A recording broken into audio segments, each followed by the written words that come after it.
et je serai brillamment accompagné par Bernard, Julien et Myriam, que je vais laisser se présenter juste derrière. Je vous remercie pour votre présence. On est parti pour un peu plus d'une heure sur Nice 2 et Dora. Et pour information, à la fin de cette session, si on a un petit peu de temps, on prendra des questions dans la salle. J'ai l'honneur, je disais, mais on va commencer par la dame. Je vais vous demander de vous présenter, s'il vous plaît, et de présenter un petit peu votre parcours et ce que vous avez fait. Et on va basculer ensuite sur les questions.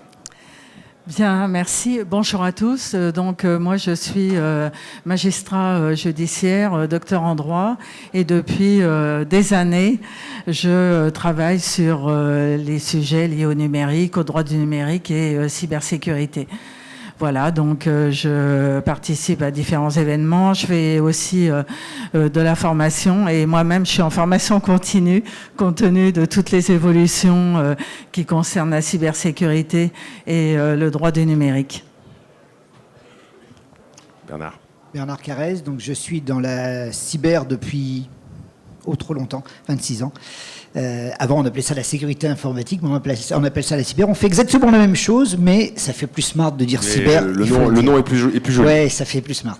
Je suis ici en tant que secrétaire général du Forum des compétences. Donc, le Forum des compétences est une association professionnelle qui regroupe des RSSI de la finance, donc essentiellement banques, assurances, des mutuelles aussi, des gestionnaires de retraite, avec comme objectif un partage d'expérience et aussi beaucoup d'interactions avec les autorités, donc la Banque de France, la CPR, l'ANSSI, la CNIL notamment, ce qui nous permet aussi de travailler sur les propositions de texte Dora et Nice, et ce qui nous permet à notre modeste niveau, d'influer sur le contenu des textes, puisque nous avons pu constater sur la version finale qu'un certain nombre de propositions qui avaient été faites par le forum conjointement avec France Assureurs, donc qui est la fédération française, fédération regroupant les assureurs, que ces propositions avaient été retenues.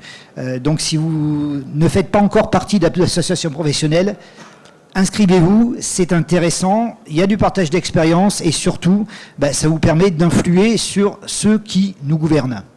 Merci Bernard. Julien ? Bonjour à toutes et à tous, je suis ravi d'être là avec vous.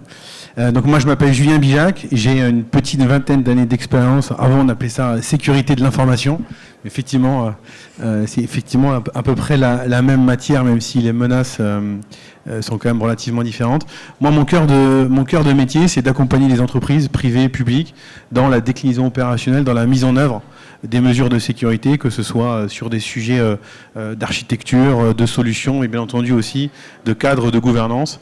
Et donc aujourd'hui, je suis donc directeur exécutif chez Baker Tilly Digital France et donc j'accompagne des clients principalement aujourd'hui sur le sujet, on va dire, sur le secteur mutuel assurance.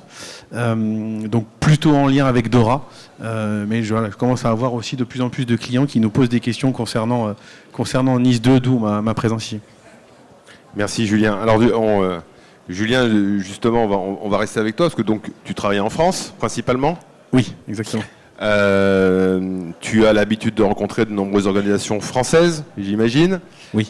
Quel est ton retour, quel est ton regard sur avant de rentrer dans Nice 2 et Dora, de façon plus globale, quel est ton regard, ton retour sur le niveau, on va dire, de cybersécurité / résilience / préparation des organisations françaises ? C'est pas simple de répondre à cette question en quelques secondes ou minutes, mais je vais essayer de faire de mon mieux. Bien entendu, c'est très hétérogène. Ça dépend surtout des tailles d'entreprise et bien sûr des secteurs d'activité. Historiquement, le secteur banque, assurance est bien entendu, on va dire, plus mature à ce niveau-là. On se rend compte qu'il y a eu beaucoup d'investissements des entreprises, on va dire, plutôt sur la défense. On se rend compte que ces derniers temps, la résilience commence à venir de plus en plus, et c'est clairement l'objet des textes dont on va parler aujourd'hui. Ce qui est sûr, c'est qu'aussi les sociétés cotées, notamment celles qui sont cotées à la bourse, notamment aux États-Unis, par exemple, qui sont des filiales en fait de groupes cotés, sont nécessairement plus matures, puisque l'approche par les risques pour ces entreprises-là est plus prégnante. Voilà. Mais je dirais que globalement, on on témoigne aujourd'hui les médias aidants, même s'il ne faut pas tomber dans la peur, mais on témoigne aujourd'hui d'une prise en charge du sujet dans des instances de plus en plus hautes dans les organisations, avec des allocations budgétaires aussi qui commencent à augmenter. Ce que je comprends quand même, c'est que il y a beaucoup de choses qui sont drivées, on va dire, par la compliance, par la conformité, et pas forcément par des objectifs cyber en tant que tels. Enfin, c'est ce que je comprends de ta réponse. La difficulté en France, on est latin avant tout, l'approche par les risques, bon, je pense que beaucoup peuvent être d'accord, c'est pas forcément notre ADN, à l'opposé des pays anglo-saxons. Donc oui, et on va en parler.